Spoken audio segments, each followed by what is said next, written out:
Thank you everyone for joining today. Welcome back to another guest speaker session from Innovative Astro Solutions. Astrology is indeed a vast subject, and as the man started observing the night sky, his interest in astrology and astronomy evolved. And interestingly, this interest not only grown in India, but all over the world. And Western astrology have certain unique predictive techniques, and primary direction is one among them. So today we have expert astrologer and psychiatrist Anthony Lewis to talk about the primary direction. To give a little bit background about Anthony, Anthony have masters in mathematics and postgraduate in psychiatry from Yale University. He have authored many books, including Tarot, Plain and Simple, Horary Astrology for practicing the finding of lost objects, and Art of Forecasting using solar returns. So you can get in touch with Anthony through https://tonylewis.wordpress.com. So I'm very much thankful to Anthony for accepting to take a session. So I'm very excited to learn from you. So please take it from here. So I will stop sharing my screen. You can take it from here. Okay. Well, thank you for inviting me. And I hope I can explain this. Let me just say a word about primary directions. It's a very old predictive technique. It goes back to Hellenistic times. And the idea of it is very simple. I have a bunch of slides, but I just want to introduce it first. The basic idea, I want to give a sort of a basic overview, because when you get into technicality, it's easy to get lost a bit in all the technicalities, is that we're all born with a birth chart.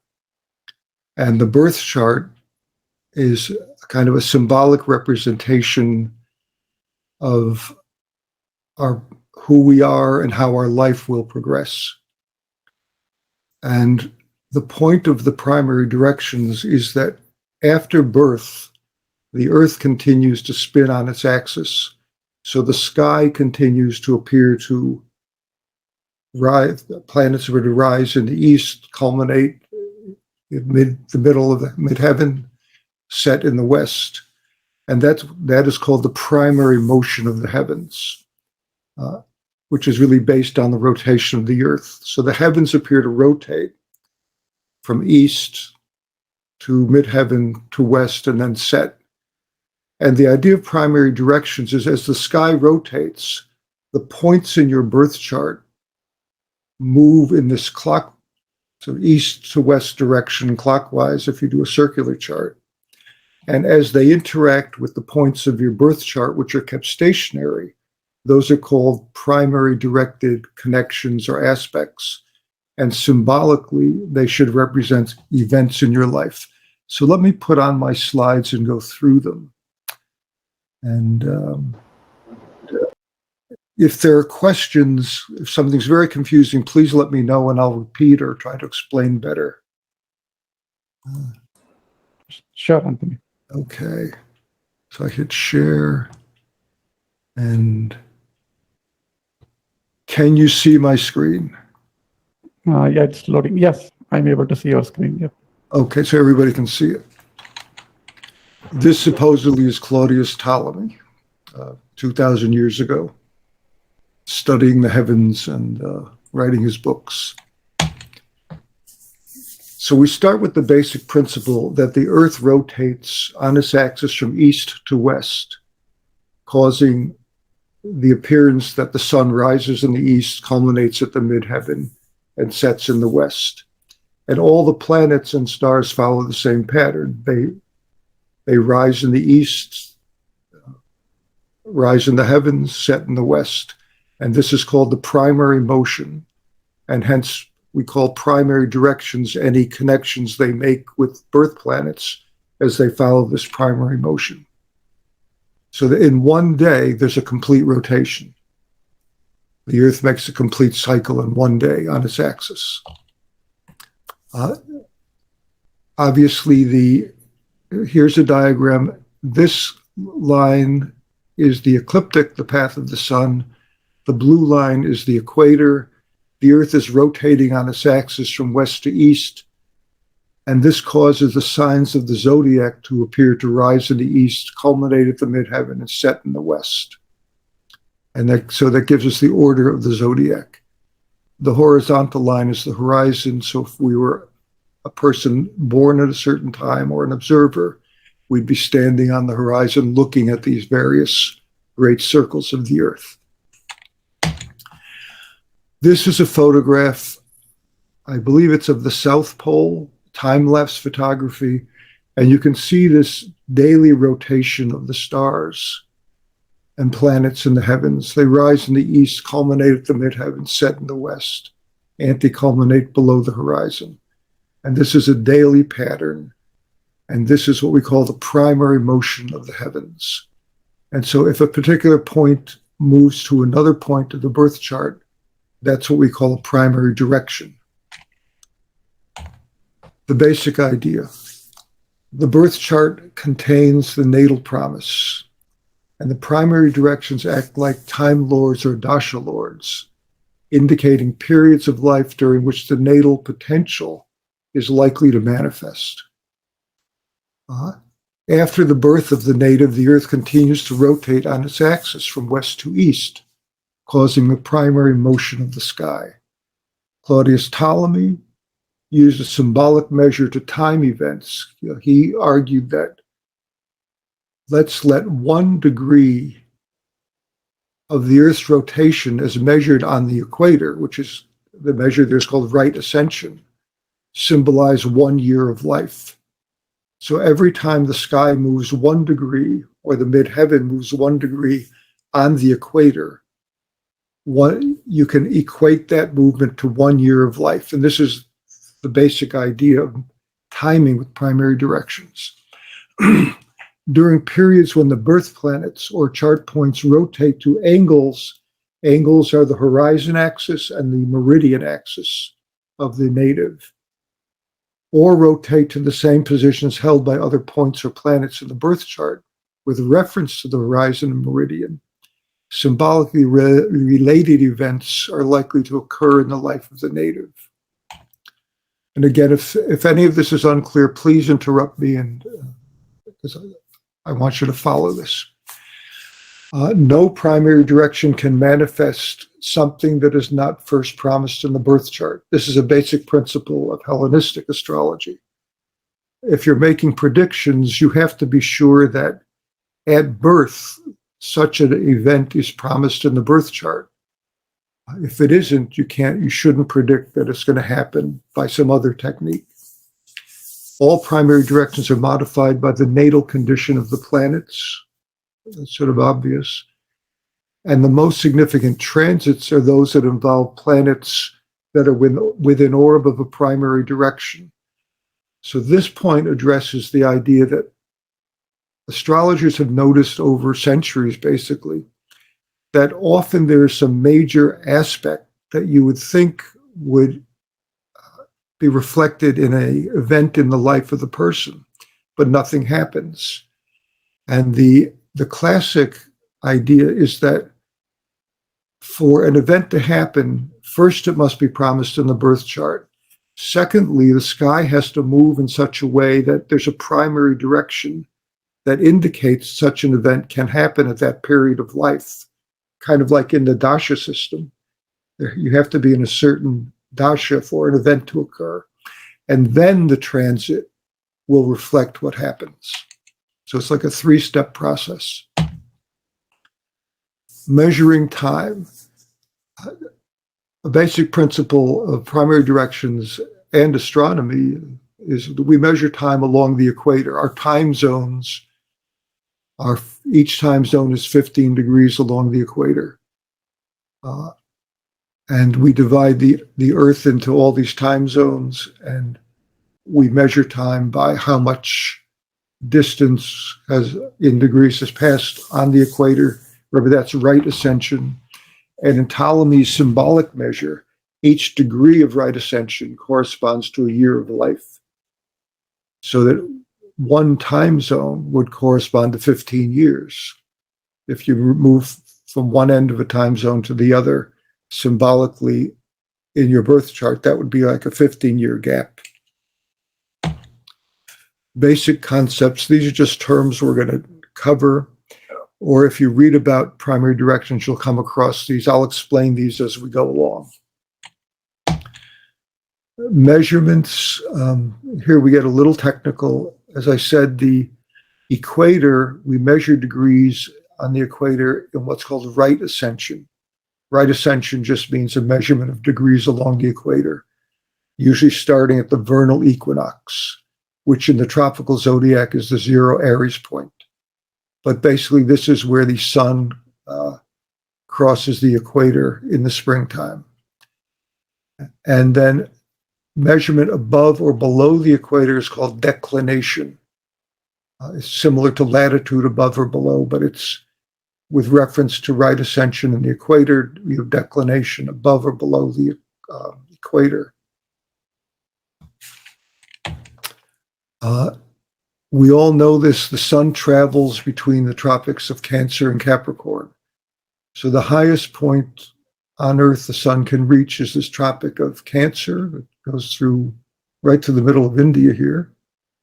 And the lowest point it can get is down here, the Tropic of Capricorn, which goes sort of halfway through South America and through the bottom of Africa and through Australia. And this line in the middle is the equator. So basically the ecliptic, the path of the sun, is in this region, and it's sort of like a sine curve during the year. And astrology, at least Western astrology, and probably the rudiments of astrology were basically from Mesopotamia, this area above the Tropic of Cancer. So the very first astrologers, the ones who invented it in Babylonian times, and then Alexander the Great brought the teachings back to Egypt, the coast of Egypt, to Alexandria. So much of astrology that we use, at least in the Western astrology, and much of this came into India too through interactions with astrologers from Persia and the Arabic countries and Hellenistic Egypt. The astrologers, to look at the sun and the planets, because the planets all travel close to the path of the sun within 9 degrees, had to look south. They had to look from above the Tropic of Cancer down. And so the charts we use in the West have east on the left-hand side, west on the right-hand side, and south is at the top of the chart in a Western circular chart, because you're looking down toward the equator from this region. Diurnal arc and semi-arc. This is an important concept in primary directions.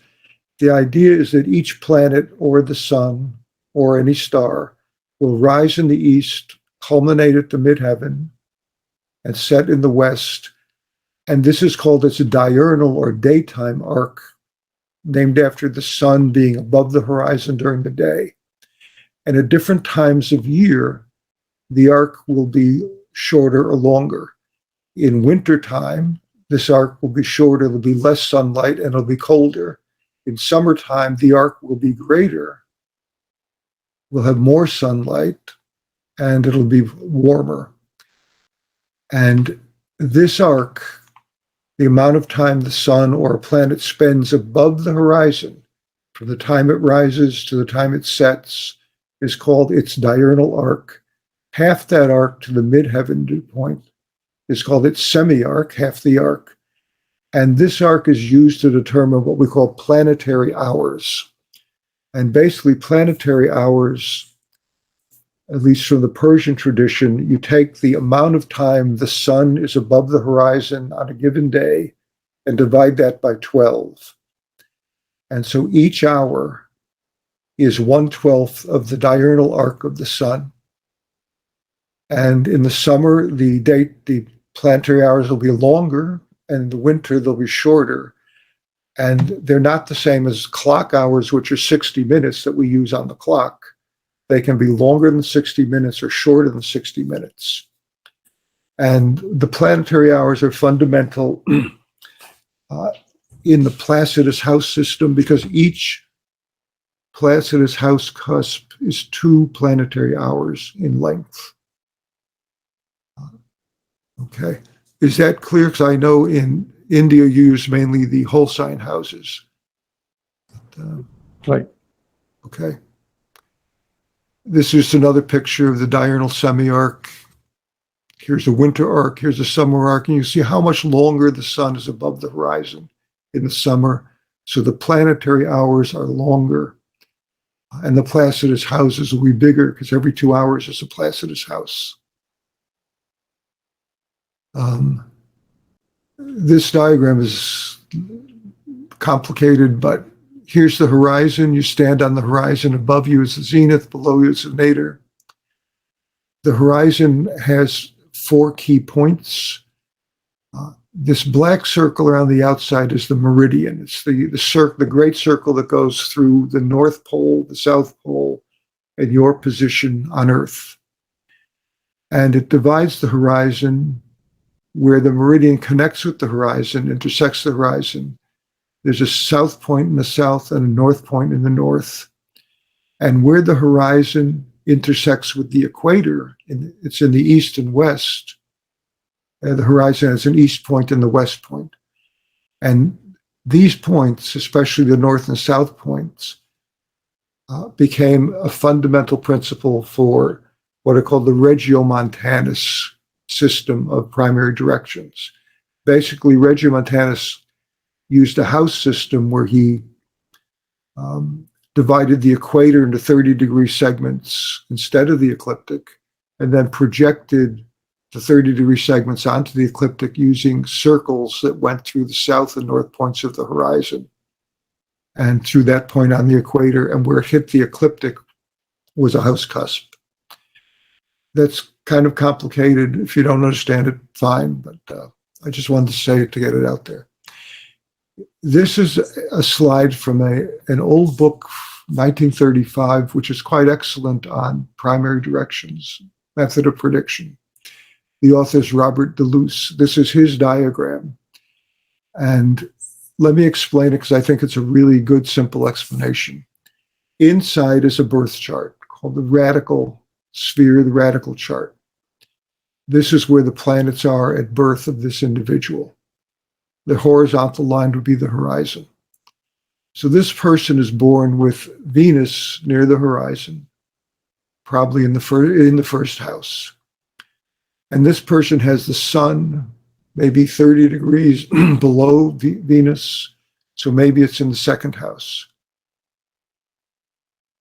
So we keep the birth chart stationary, but we let the sky move. We let the sky go in a circle in primary motion, which remember we said is clockwise because we're looking south toward the equator, east is over here, west is over here. And the sky is going to rotate so that any point at birth is going to appear to rise toward the horizon from below the horizon.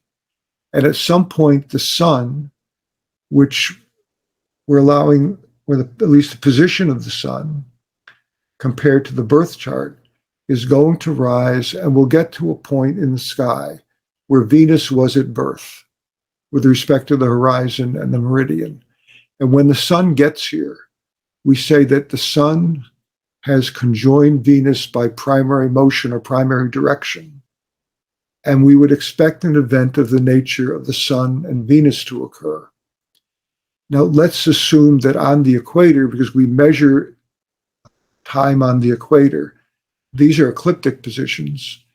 But if we measured the right ascension of the sun on the equator, and then we found out when the sun rose to where Venus was projected onto the equator, and maybe this is about 30 degrees on the equator, 30 years, we could say that around age 30, we expect an event of the nature of the sun coming to Venus.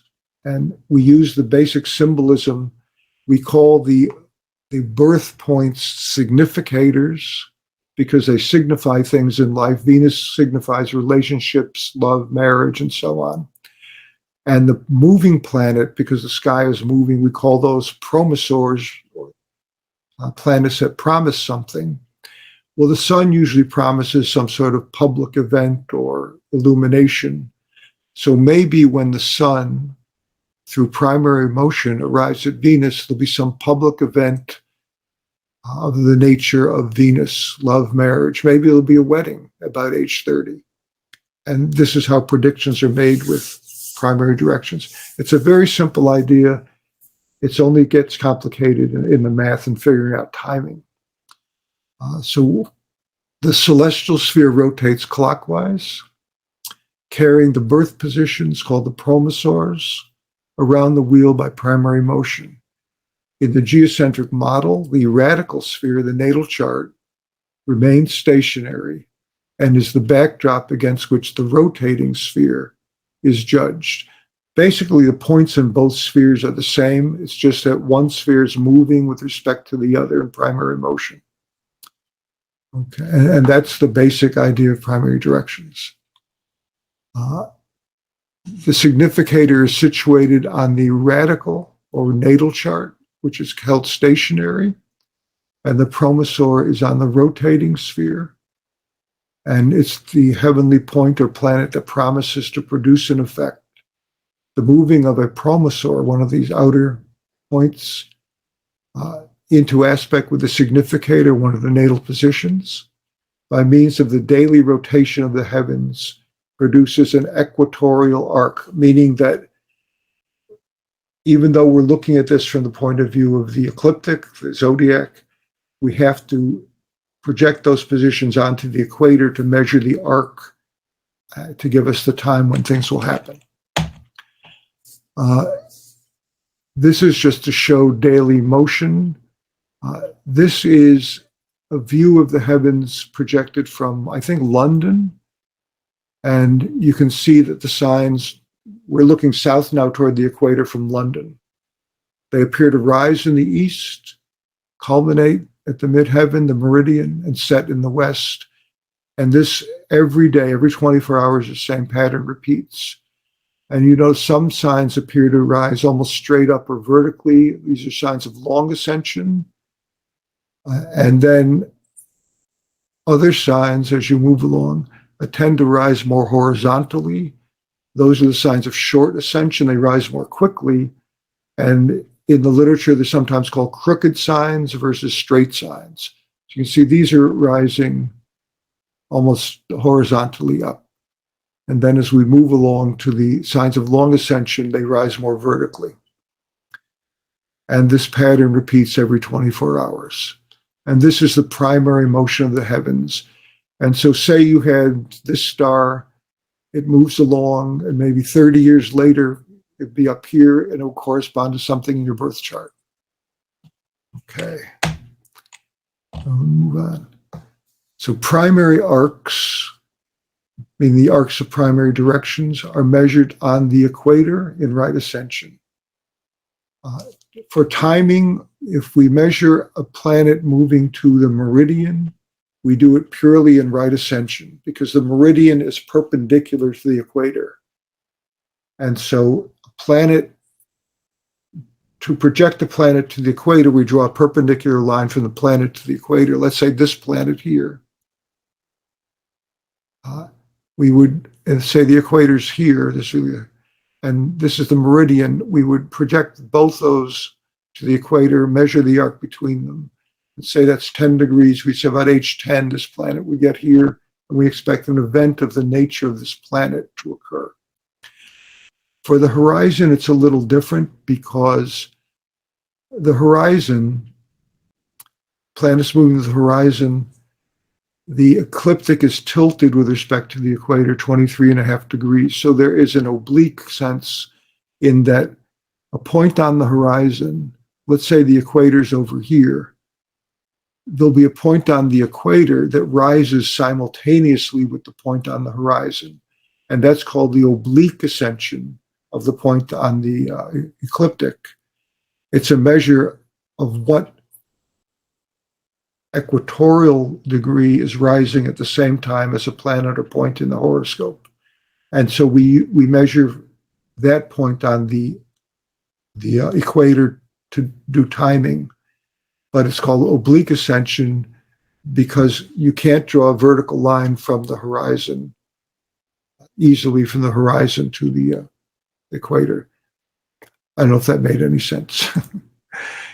If you don't know this program is called Stellarium. It's free, it's online. You can use it online or download it to your computer, but it will show you what the heavens look like any place and any date you want.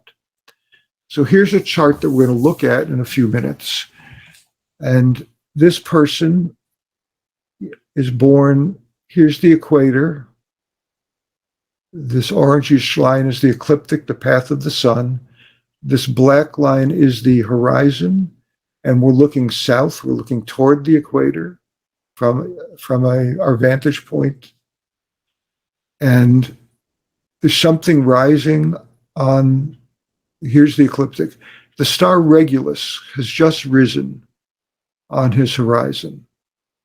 But to measure timing, we have to move over and see what point on the equator is rising at the same time, and use this measurement to measure an arc on the equator. So when we do timing to the horizon, we use oblique ascension. That is where the horizon cuts the equator at the same time. If we measure to the meridian, we use right ascension. We just draw a perpendicular from a star to the equator. Here's the meridian, which is perpendicular to the equator. We measure this distance and say that's 11 degrees. We say about age 11, this event will occur. Okay. But this is a great program if you don't know it. It's really fascinating to see how you can also put it in motion. It will show you how the heavens move right after birth. And the idea of primary directions, here's the ecliptic. So your birth chart is on the ecliptic. For example, this person has Jupiter and Mars over here, roughly in the 8th house. This would be the 10th house. This would be the 12th house, 11, 10, 9, 8, 7. So he has Jupiter and Mars in the 8th house. And by primary motion, because the sky is going to move this way after birth, you can see that Jupiter, as the sky moves, will be carried to the position of Mars at some point after birth. On the ecliptic, this looks like it's maybe 10 or 11 degrees. So maybe age 10 or 11, there'll be some event related to Jupiter conjoining the position of Mars by primary motion. So the nice thing about primary directions, you can sort of get an eyeball picture and a rough idea. I mean, you can't be precise, but whatever Jupiter means in his chart, whatever Mars means in his chart, they're going to combine in a short distance. This looks like, this is about 90 degrees. This is probably a little more than 10 degrees. So when he's 10, 11, 12, 13 years old, there's going to be some Jupiter-Mars event. And then we can use our precise timing to pin it down more. Okay. So this is who we're talking about.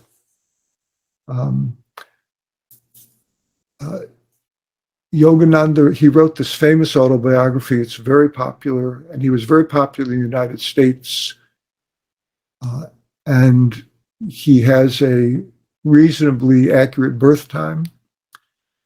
And so I thought I'd look at his chart to see if we can find primary directions that fit certain key events in his life. And I use the sidereal zodiac, the Lahiri Ayamsha, which is popular. And so here are the events, some important events I want to look at from the point of view of primary directions. He was born January 5th, 1893. And in his biography, he writes about this vision he had. He was 8 or 9 years old, which really had a major impact on his decision to pursue his spiritual life. He had a vision of God as light. Another key event of his childhood was that his mother died when he was a little over 11 years. He was born in January. His mother died in April of 1904. So he was 11 years and maybe, January, February, March, April, 4 months old. April 26th. So we have an established date so we can be a little more precise with primary directions. And then a very major event is he decided to go to the United States at age 27 and preach. And he actually left India and remained in the United States and had a very successful career traveling around the country, giving lectures to thousands of people at a time, publishing books, and introducing his philosophy and spiritual path to a lot of people in the United States. And then he wrote his autobiography, which became quite popular. I think Steve Jobs kept a copy of it as on his reader, his Kindle or whatever he used. So his vision of God is light. In his book, he says it occurred about age 8, but his biographers said it was in 1902, so he was 9, according to his biographers. And it occurred on a visit he took, I'm not sure how to pronounce, Ichapur, I might have pronounced that wrong. And this had a very important impact on the direction of his life. So is there some primary direction that corresponds to his trip and his vision? So here's his birth chart, Lahiri Ayanamsa. In 1901, 1902, these are his Vimshotri Dasha periods. We don't know exactly the date, so he was in a Venus Mahadasha, and either the sun or the moon was his bhukti. And then his mother died in this period, and he's still in Venus, but the sub-period was Mars. Okay. And interestingly, his mother would be the 4th house ruled by Mars, and Mars is in the 8th house conjunct Jupiter, which rules the 8th house. So that kind of fits. In the Western chart, we do a circular chart. This is primary motion, just clockwise direction. Here's the horizon, here's the meridian. And looking at the chart, at age 8, we're wondering, is there something that happened? The planet Neptune, which I don't think you use in Vedic, but in Western, we associate with spirituality, mysticism, visions, religious experiences, is on the ecliptic about 8 degrees or 9 degrees from the meridian. The MC, the meridian here, upper meridian, is at 752, almost 8 Taurus, and Neptune is at 1637. So the difference here on the ecliptic, the path of the sun, is 8.5 degrees. If we project this on the equator, we'll get a more precise measure, but roughly age 8.5, give or take a year or two, we might expect some major religious experience based on primary motion, because Neptune is going to, as the heavens move, rise and get to the position of the meridian. And the axes are considered powerful forces. So when a planet crosses an axis, namely the vertical meridian axis or the horizontal horizon axis, the planet gets kind of supercharged with energy and is likely to manifest whatever it signifies. What did I say? So Neptune is a planet of mysticism. Neptune is conjunct Pluto here very closely. Pluto's in Western astrology, we relate to major transformation, dramatic life events, and major periods of transpersonal transformation. They conjoin in Taurus in the 10th house, about 8 degrees from the midheaven. By primary motion, they'll get to his midheaven when he's 8 to 9 years old. And also note, we sometimes use fixed stars. The fixed star Aldebaran, the eye of the bull, is right here between, at least in ecliptic longitude, between Neptune and Pluto. I can show that in the next slide. So here I put a little star for Aldebaran. It's right between Neptune and Pluto. So this cluster, Neptune, Aldebaran, Pluto, by primary motion, clockwise motion, is going to get to the midheaven, the meridian point, when he's about 8.5, 9 years old. Aldebaran conjoins Neptune and Pluto. Okay. In Persian mythology, Aldebaran, this reddish star in Taurus, the eye of Taurus, the eye of the bull, was called the Watcher of the East and was associated with a military god, Mithras, who emphasized integrity of morals and objectives and who believed in restoring divinity to the material world. Well, this became the life motive of Yogananda in his teachings and his travels, restoring the divinity of the material world, bringing spirituality back into the material world. Okay. Here is the same thing in the stellarium showing the sky. So here's Aldebaran, the eye of the bull. Here's the bull. Here's the bull's eye. And you can see here Aldebaran will rise as the sky moves in this direction and hit the midheaven. And to do timing, here's the equator down here. We'd have to do a vertical line from Aldebaran to the equator. The meridian is already perpendicular to the equator, and measure the arc from here to here. And I think that's going to be about 9 degrees. Let's see, what is it? I have a program that calculates these things. Aldebaran reached the midheaven, the meridian, with an equatorial arc of 8 degrees, almost 30 minutes. So by Ptolemy's measure, this will be age 8.5. So right on target. Neptune, which we strongly associate in the West with spiritual experience, reached the midheaven in 9 degrees, 13, almost 14 minutes. So this would correspond to 9 years and about a tenth of a year, maybe 2 months. Well, actually, the date is May. This would have perfected in May of 1902. Aldebaran got there in August of 1901.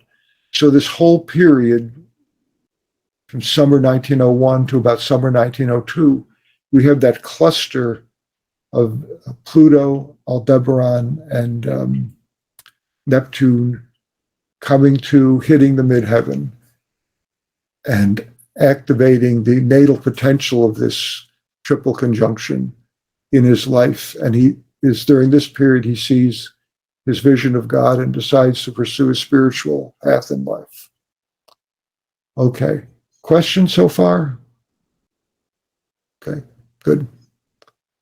Muthu, anything? You can proceed. I will ask it at the end. Okay.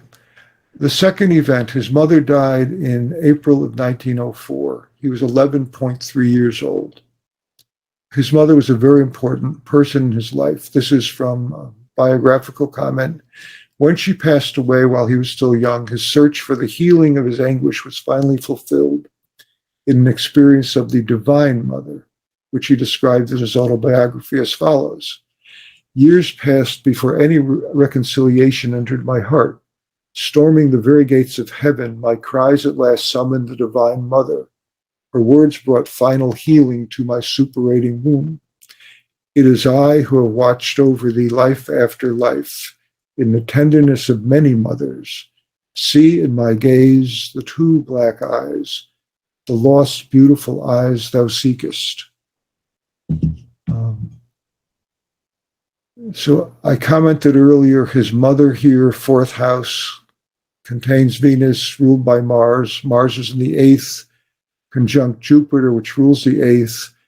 And the difference in zodiac longitude between Mars and Jupiter is a little over 10 degrees, roughly 10.5 degrees on the ecliptic. So if we wanted to estimate, we'd say maybe 10, 11 years old, there would be some risk of a severe illness, perhaps death to his mother. Okay. This is the Western chart. Here's Jupiter, here's Mars. Jupiter's moving toward Mars, and we need to know when on the ecliptic, what's the ecliptic arc between Jupiter and Mars? Except that these are intermediate points, so we're not measuring to an angle, and we need a different way to measure.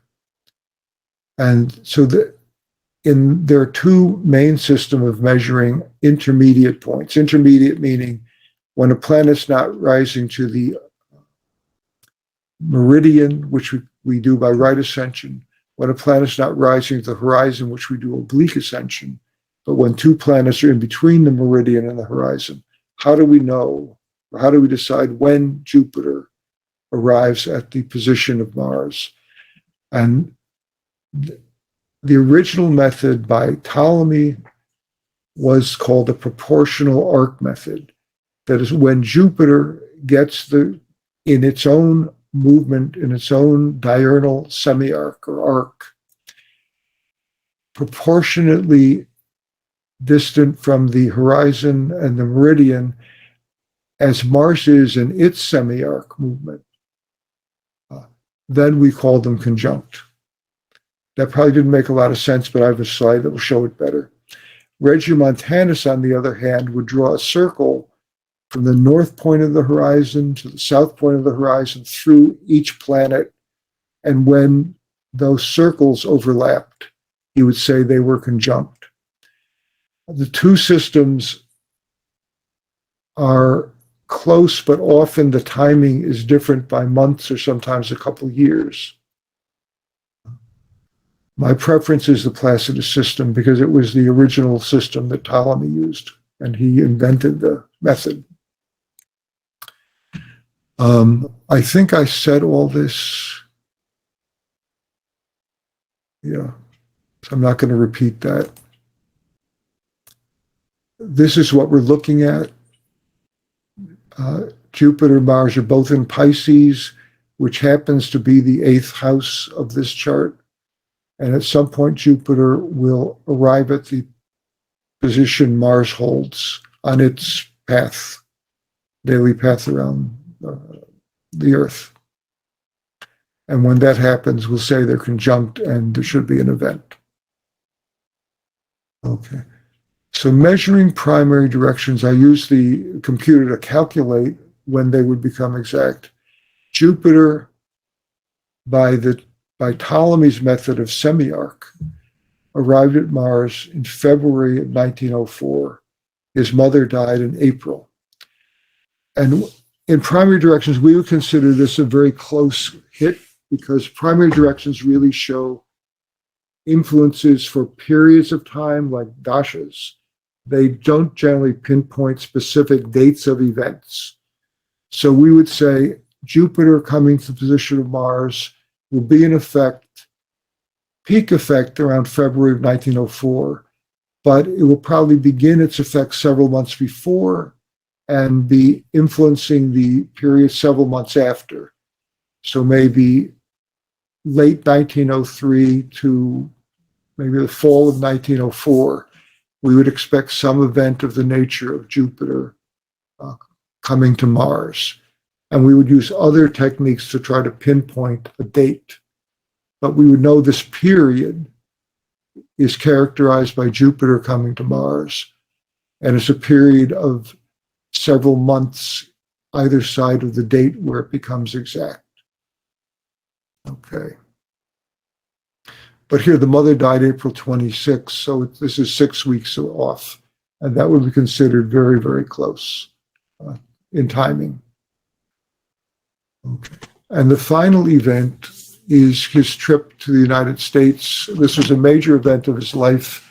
He left his homeland and began a new life as a preacher abroad.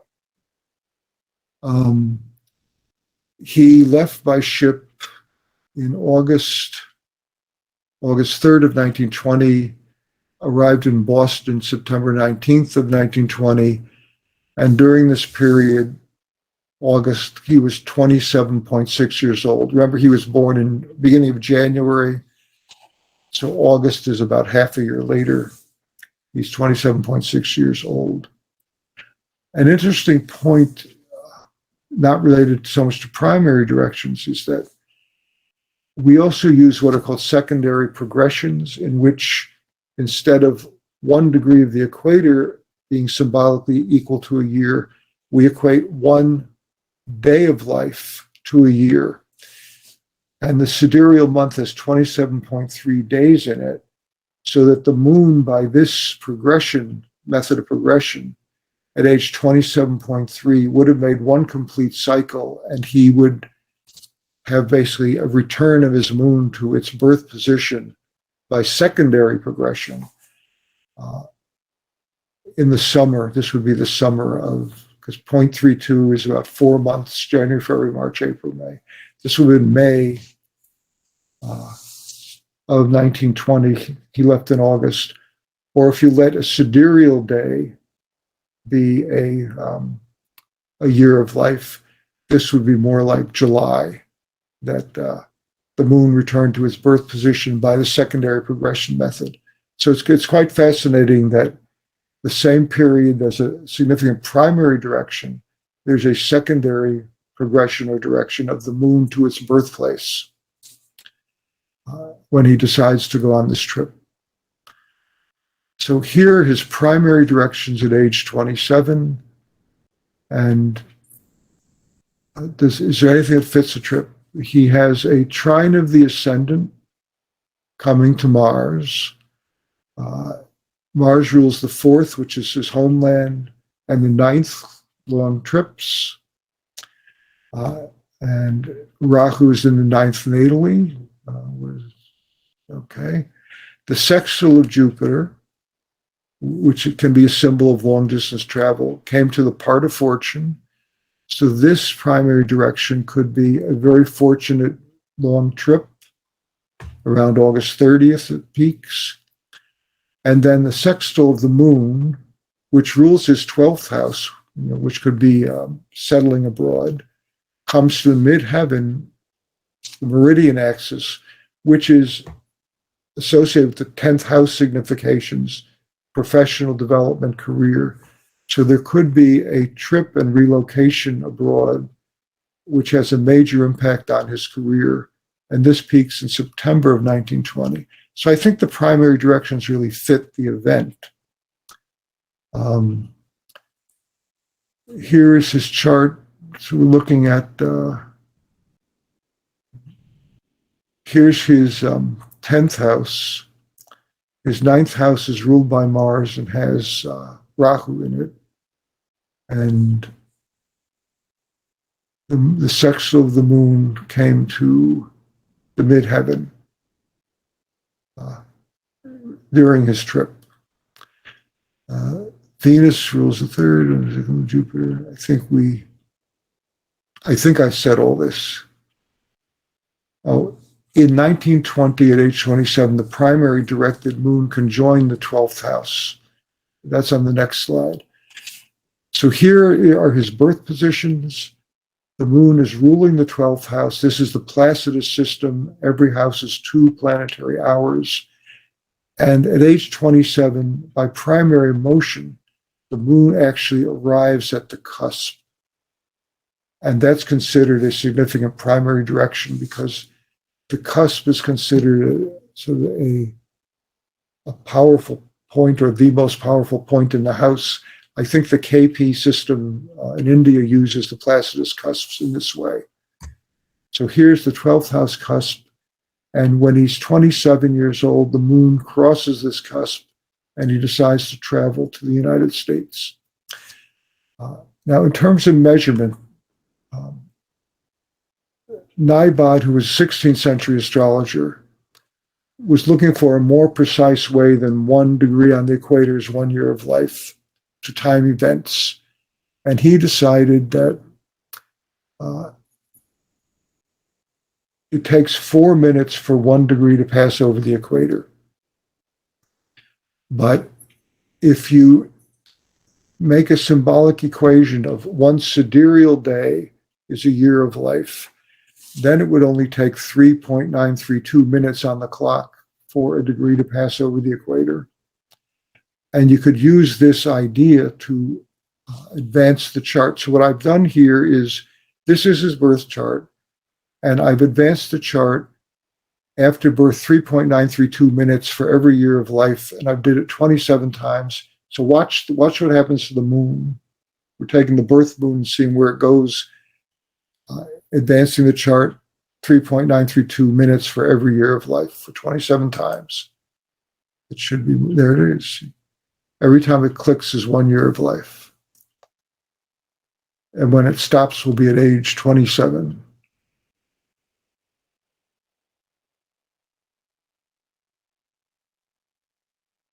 Okay, so at age 27, it has just conjoined the Placidus 12th house cusp. So we would expect an event of the nature of the 12th house to occur at age 27. And that's when he took the trip and began to live abroad in the United States. I think I just said all this. Whoops, it's the same thing. There are different ways to measure time in primary directions. The classical key was the Ptolemaic rate, 1 degree of the equator equals 1 year of life. Naibod decided to refine that, make it more precise, and he let one sidereal day be 1 tropical year of life, because we tend to measure our age in tropical years. And so the mean daily motion of the sun in right ascension, because you have to measure on the equator, is 0.9856. And this turns out to be 59 minutes, 8.33 seconds of right ascension is 1 year of life. And that corresponds to the 3.932 minutes on the clock for every year of life. I think I explained all this. I'm not going to repeat it. Just to see what is going on here. The Earth makes a complete rotation, a sidereal day, in 23 hours, 56 minutes, 4 seconds. But because the Earth is traveling on its orbit, with respect to the sun, it needs almost 4 minutes more to make a complete cycle, so that the tropical day is almost 4 minutes longer than the sidereal day.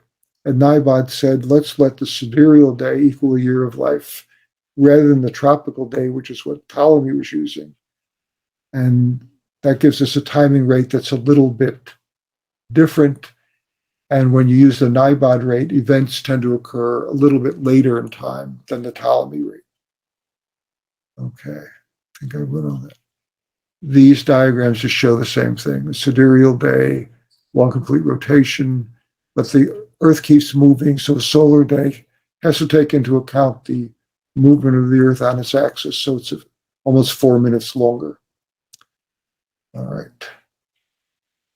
Placidus versus Regiomontanus. Placidus used what are called the hour line method of proportional semi-arcs, and Regiomontanus used circles of position. This is a bit technical, so you may not understand it, but very simply, this is the ecliptic, the reddish line. This is the equator, the blue line. All house systems, quadrant house systems, not whole sign, have to divide the ecliptic in some way. Regiomontanus decided to divide the equator into equal 30-degree segments, starting at this east point of the horizon, which corresponds to the ascendant, and then project these 30-degree segments on the equator back onto the ecliptic using these circles of position. This is the Ptolemaic method and the Placidus method. The idea here is that every planet, depending on its position in the sky, here, for instance, Jupiter is below the body of Jupiter is below the body of the sun. So Jupiter has a southern latitude with respect to the sun. And so the sun, because it's higher, will take longer, will have a longer semi-arc during the day. The sun will rise and take longer to culminate and longer to set than Jupiter, which, because Jupiter in the sky is below the sun, will rise sooner and culminate sooner. And in this example, the sun has a diurnal semi-arc. In other words, it rises and meets at midday, at noon, 128 degrees, which corresponds to 8 hours and 32 minutes, whereas Jupiter, because it's lower down in the sky, below the sun, takes only 112 minutes in its semi-arc and takes 7 hours, 28 minutes. So Jupiter makes half of its arc during the day in a much quicker time. And what Ptolemy said is we have to use proportions. And I think in this example, here Jupiter's 3/5 of the way along its path from the horizon to the midheaven. So the sun will conjoin Jupiter when the sun is also 3/5 of the way along its path. So that's what's meant by proportional. 3/5 of the way from the horizon to the meridian. Or if this were the birth chart, and we want to know if the sun were here in the birth chart, we want to know when will Jupiter get up here. We'd have to know what proportion this sun would be, then Jupiter would have to be the same proportion. But the idea here is these are considered conjunct when each planet is at the same proportional distance on its path. And in this case, it's 3/5 of the way, even though the amount of time and the distance will be different for each. The proportion 3/5 has to be the same for both. That's the Placidus Ptolemy method. This just shows the Ptolemy houses. Each house is 2 planetary hours. It's another version of it, putting the planetary rulers of the hours. And the length of the hours depends on how much daylight there is. If there's a long day, like in the summer, these planetary hours will be longer. And the nighttime hours will be shorter, because these just take the length of the night, the length of darkness, divide it by 12, and each hour is that length. So these might be 80 minutes, and these might be 40 minutes, for example. This just shows Ptolemy's system, or Placidus' system, where he's measuring the length of the planetary hours on the Tropic of Cancer and Capricorn, connecting them in these curved lines, because each latitude has its own set of planetary hours, and the space in here is a Placidus house. Regiomontanus basically, as I said, drew circles from the north to the south point of the horizon through the equator in 30-degree segments through the equator, and where those circles hit the ecliptic became the cusps of the Regiomontanus houses. And that's also how he measured primary directions. When planets were on those circles, they were considered conjunct. This is another view of the Regiomontanus method. And I think that's it. Okay. So let me stop sharing and go back. Yeah, let us. Thank you, Anthony. Thank you for the presentation. And we made it 1 hour. Yeah. So let me open it for Q&A now. So sure. Anybody have any questions, you can start asking. Hi, Ashwin. Good to see you. Hello, Anthony. Good to see you too. How are you? Good. This is not my first primary directions lecture of yours, but still I think it was quite informative. Thanks so much. So anything that wasn't clear or that could be clarified better? As far as I see, it was completely clean presentation. And maybe not every Indian astrologer is actually exposed to some of the terminologies of Western astrology, like how you say the above the horizon and below the horizon, because we don't use this circle chart. So there may be some gray areas, but still I think this is a fabulous start for everyone who is actually wanting to expand their knowledge of astrology beyond geography. So I suppose this is a fabulous start. And one more thing that I wanted to mention with Mr. Muthu Vijayan's permission here.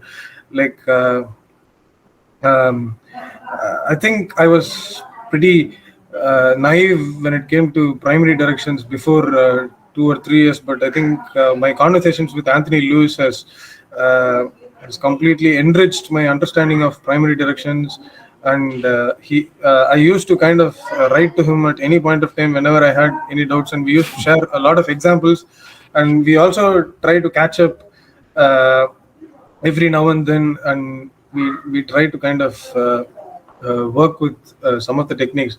So I think, and Anthony has also spent a lot of time uh, for anything that I ask. So for example, he has written forward from a book and which came after reading the entire book, so he spent time. So I just wanted to take this platform to express my gratitude and thankfulness to Anthony for the wonderful time that he has spent with me, and also the great contributions that he has done to the astrological community.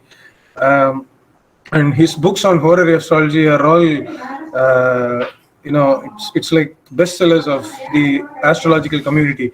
So I think there is a lot of wisdom that we all have to try and get from Anthony Lewis. And I think this it just started before 1 or 2 years, and Anthony has been lecturing all over the world, that's for sure. But his interest in Indian astrology over the past 2 years and his research in Yogini Dashas specifically kind of surprised me and also inspired me, because I never thought of doing Yogini Dasha. So only when Anthony kind of started doing it, I wanted to kind of revisit, because I just studied a book on Anthony Lewis, on this Yogini Dasha, but I didn't really care to practice it. But Anthony's research kind of made me go back and revisit Yogini Dasha. So his contribution to the global astrological community is very far and wide. So thank you so much, Anthony, and it's very it's a great honor to have you in an Indian forum, and I also thank Mr. Muthu Vijayan for making this happen. So I'm sure this was a wonderful and a great informative session for everyone who has participated. Thank you so much. Well, thank you very much. Thank you so much, Ashwin. In terms of the horizon, your comment, you do use the planetary hours. At least I think you do, right? Yeah, yes. And they're based on the horizon, the amount of daylight, the amount of darkness. And sure. Right. So it's good that you used Paramahamsa Yogananda chart, which we are already familiar. So we are able to easily connect, actually. Well, yeah, I was trying to think of a chart that people would be familiar with, that I would also be familiar with, because I don't know a lot about Indian personalities, famous personalities. Right. Sorry, I'm not in a very great shape. So yeah, you look like you're not feeling too well.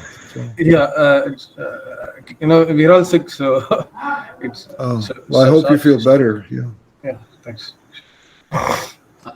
Hi, Anthony. I'm Sarvana Kumar here. Hello. Hello. Can you hear me? Yeah, I hear you. Yeah. Okay. Are you using any Ayanamsa when you do your South Indian charts?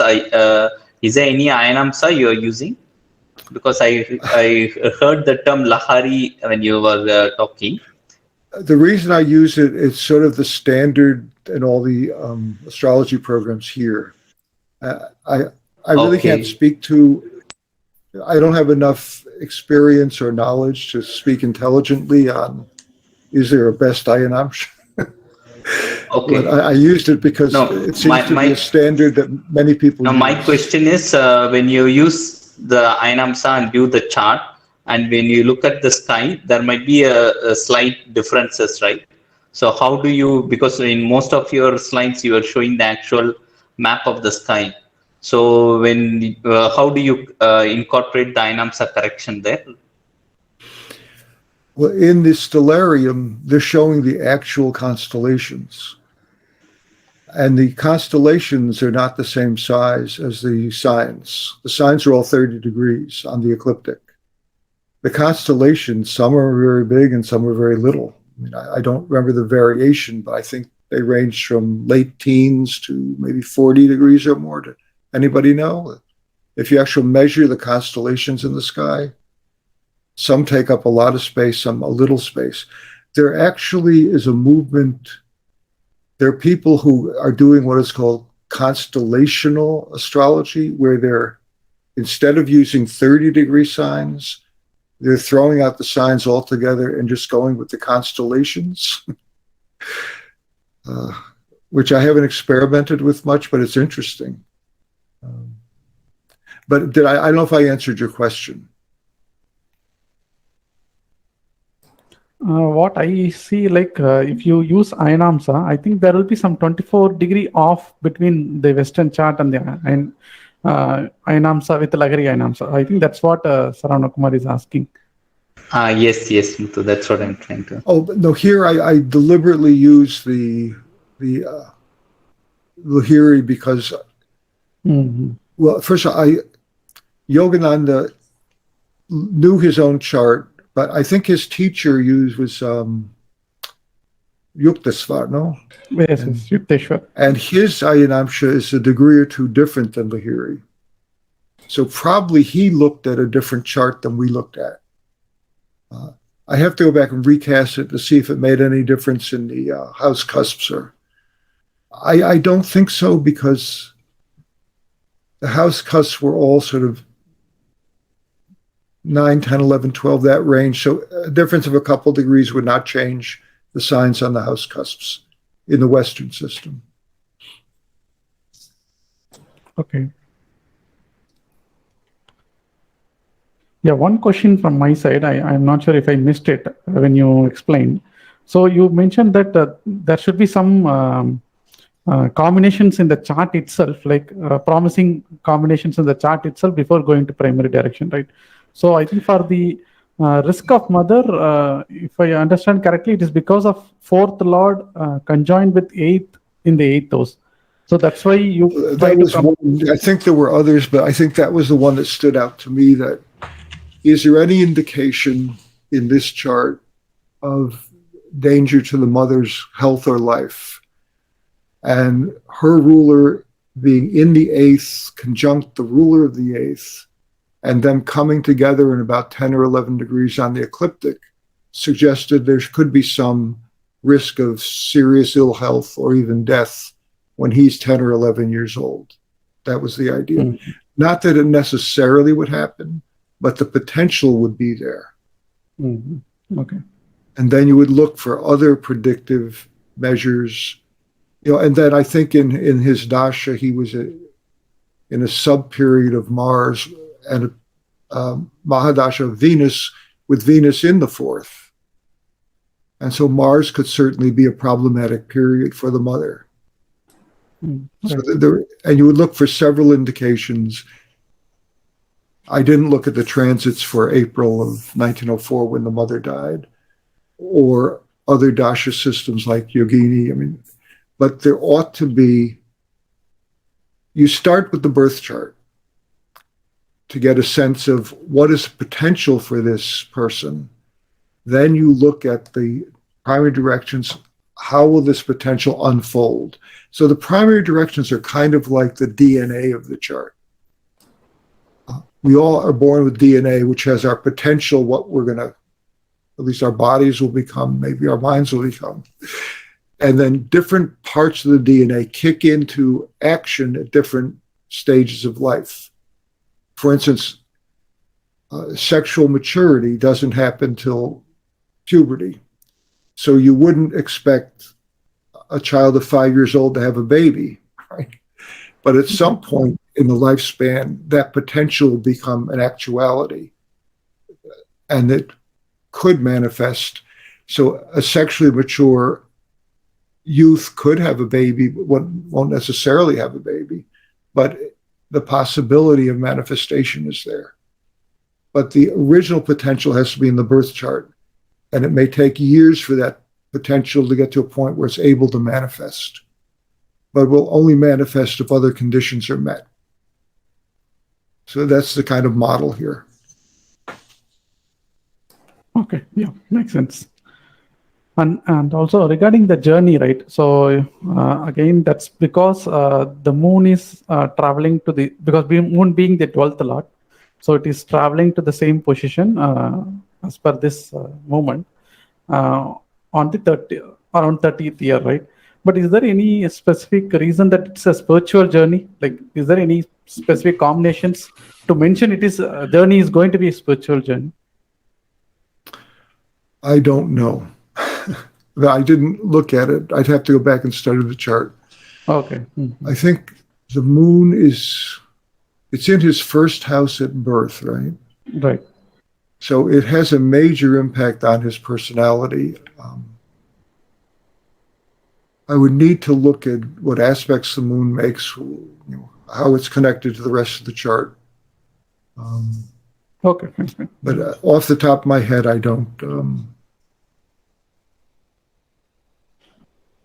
Well, see, in Western astrology, I don't know if you do this in Vedic, we sometimes use the moon as the exalted ruler of Taurus. And so the moon has a connection to those planets in Taurus. He has the Pluto, Neptune, Aldebaran, the star. They're all disposed by the moon through exaltation. So the moon is an exalted ruler of that cluster which gets to the midheaven when he's 8 or 9 years old. And so it's not the ruler of the sign, but it's the exalted ruler of the sign.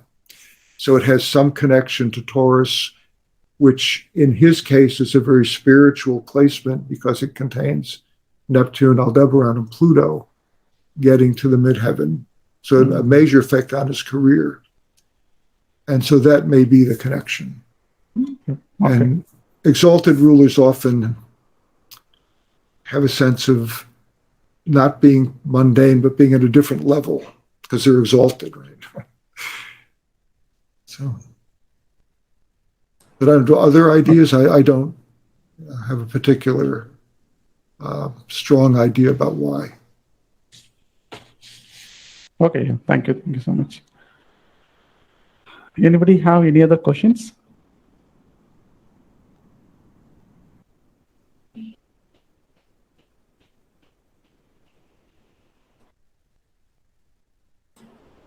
Okay, if there are no other questions, I think you're on time, so we can close the call. So thank you so much, Anthony, again. Nitika, you have Is there a anything? question? I have a question. Yeah, Sure. hi, Anthony. Thank you so much. It was a wonderful presentation and a good insight into Western astrology. I'm really not aware of Western astrology much, but just wanted to ask, like, are the rules of aspect same in Vedic and Western, or do they differ? Could you repeat? Are the rules of what? Aspect of a planet, like the planets aspecting each other? They're different. Oh, is it? Okay. Yeah. The Western aspects, I think you use them in Tajika, no? But the Western aspects, we use the conjunction, the sextile, square, and trine between planets. They're different from the Vedic because you use mainly the opposition, and then they're the special aspects of Mars, Saturn, and Jupiter. So it's a different conception of what aspects what. But in primary directions, the conjunction is the most important aspect. And I think that's the same in both systems. If you have two planets coming together or a planet coming to the horizon or the meridian, those are the most powerful primary directions. But I think we looked at a couple. Sextiles, that's a 60-degree aspect. I don't think you do use that a little bit in Vedic. That'll be the Saturn would be 60. I'd have to. Right. This is more similar to, is it the Nadi astrology where we see the movement of planets more unlike the Vedic astrology, where the movement of the planet around the 360 degrees, that is more, and relating it to the age when things might happen. I think we have a slightly different form of Vedic astrology where I think sounds very similar to how you are saying that where the conjunctions Yeah, happen. but I think in the way you, at least what I've read about how you analyze solar returns, Yeah. you use the Western aspects. Yes, worshipable. Yeah. Yeah. Okay. But in natal, you don't. So there's a difference there. Right.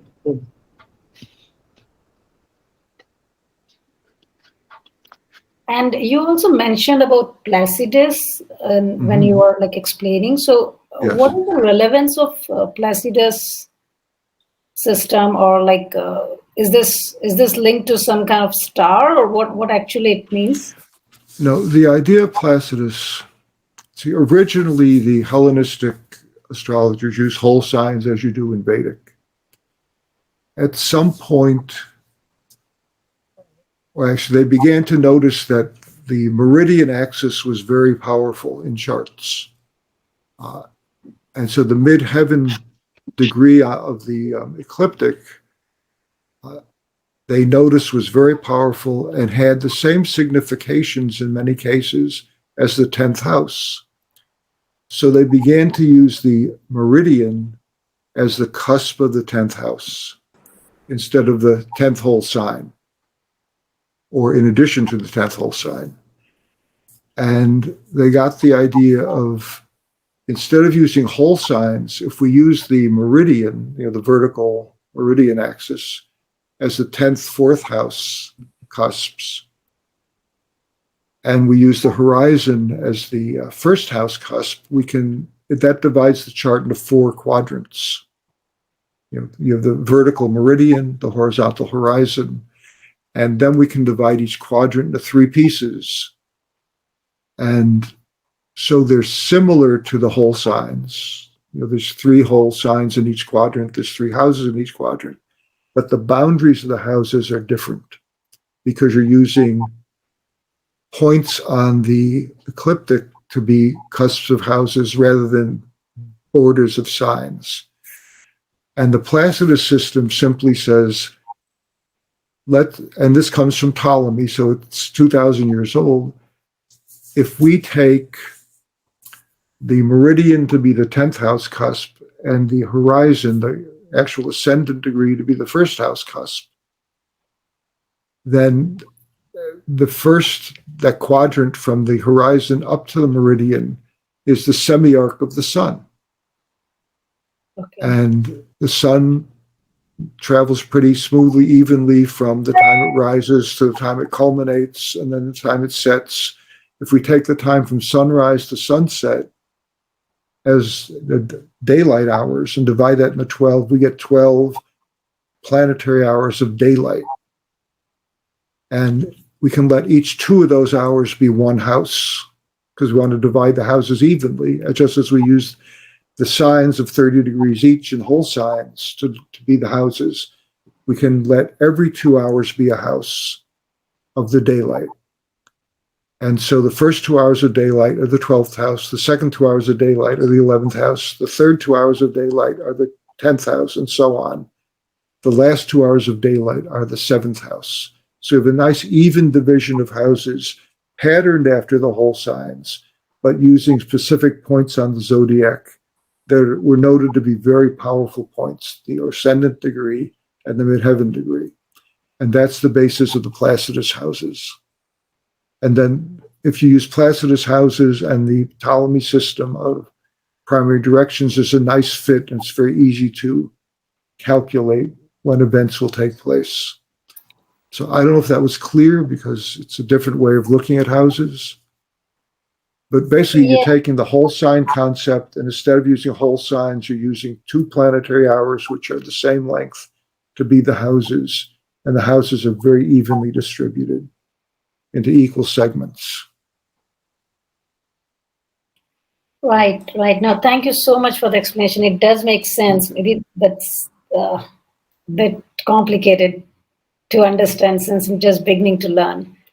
Yeah, and I think in the KP system, they use the Placidus house cusps as significant power points in the chart. Oh, that's very interesting. Thank you. Is there any other questions from the audience?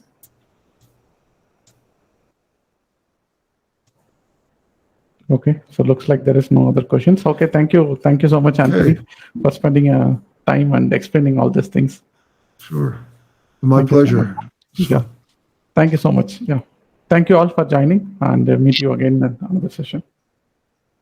Okay. Thank you. Sure.